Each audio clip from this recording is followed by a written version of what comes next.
दोस्तों आज जिस रियल लाइफ हीरो के बारे में मैं आपको बताने जा रहा हूँ, उनकी स्टोरी जानकर आपको अपनी जिंदगी की सारी तकलीफें छोटी लगने लगेंगी और आप खुद से यही सवाल करने पे मजबूर हो जाएंगे कि यार अगर ये बंदा इतनी मुश्किल लाइफ होने के बाद भी ये सब कर सकता है तो मैं क्यों नहीं।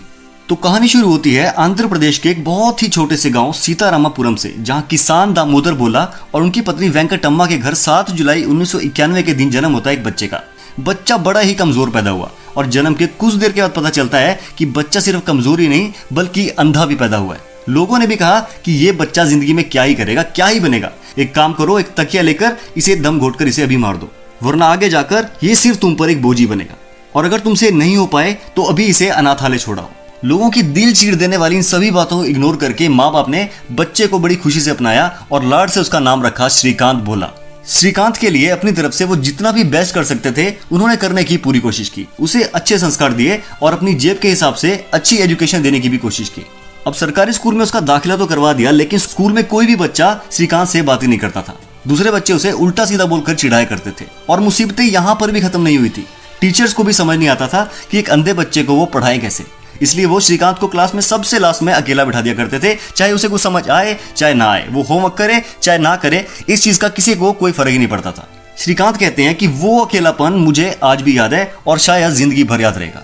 कुछ साल सब ऐसे ही चलता रहा। फिर जब श्रीकांत 9 साल के हुए तो उनके फादर को एक संस्था के बारे में पता चला जो गरीब हैंडीकैप्ड बच्चों को बोर्डिंग में पढ़ाया करती थी। पिता ने बिल्कुल भी देर नहीं लगाई और जल्दी जल्दी सारी फॉर्मेलिटीज पूरी करके श्रीकांत की एडमिशन वहां पर करवा दी। इस स्कूल में आने के बाद उनके कुछ दोस्त बने और वो बहुत खुश रहने लगे। वो पढ़ाई में भी अच्छा परफॉर्म करने लगे। यहाँ पर श्रीकांत ने पढ़ाई के साथ साथ स्विमिंग करना सीखा, चेस खेलना सीखा और साउंड वाली बॉल के साथ क्रिकेट खेलना भी सीखा। बिना आंखों के भी इन्होंने कभी भी इस चीज को अपनी मजबूरी नहीं बनने दिया और खूब मेहनत करके 10th के बोर्ड एग्जाम्स में इन्होंने 90% मार्क्स स्कोर किए।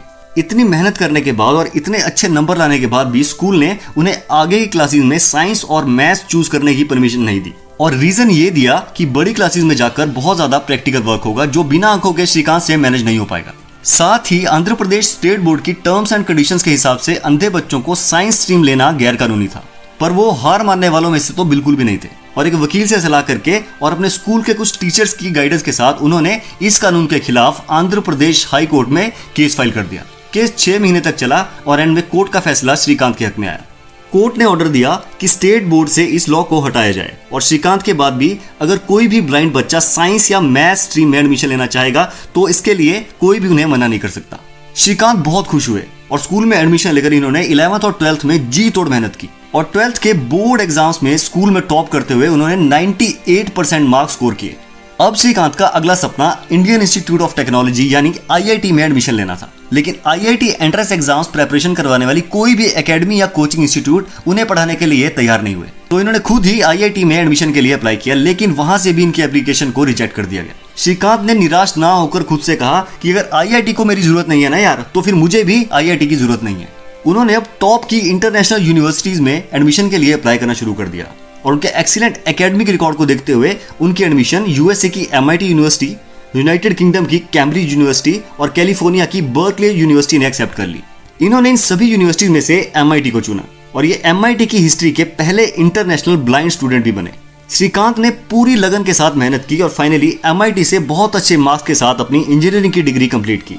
शानदार परफॉर्मेंस के चलते इन्हें कई नामी गिरामी इंटरनेशनल कंपनीज ने जॉब की ऑफर्स भी दी, लेकिन उनका सपना कोई बड़ी नौकरी पाना नहीं बल्कि वो अपने देश आकर विकलांग लोगों के लिए कुछ बड़ा करना चाहते थे। उन्होंने बहुत सोचा और फाइनली इस डिसीजन पे आए कि मैं एक ऐसी कंपनी शुरू करूंगा जहां हैंडीकैप्ड लोगों को काम मिल सके और वो भी इज्जत की रोटी कमा सके। 2012 में इंडिया वापस आके सिर्फ 21 साल की उम्र में इन्होंने बोलेट इंडस्ट्री के नाम से एक कंपनी की शुरुआत की जो कि इको फ्रेंडली पैकेजिंग मटेरियल बनाया करती थी। इनकी लाइफ स्टोरी के बारे में एक दिन इंडिया के बिजनेस टाइकून श्री रतन टाटा जी को पता चला और श्रीकांत की कहानी जानकर रतन टाटा जी बहुत ही ज्यादा खुश हुए और बहुत ज्यादा इंस्पायर्ड भी हुए।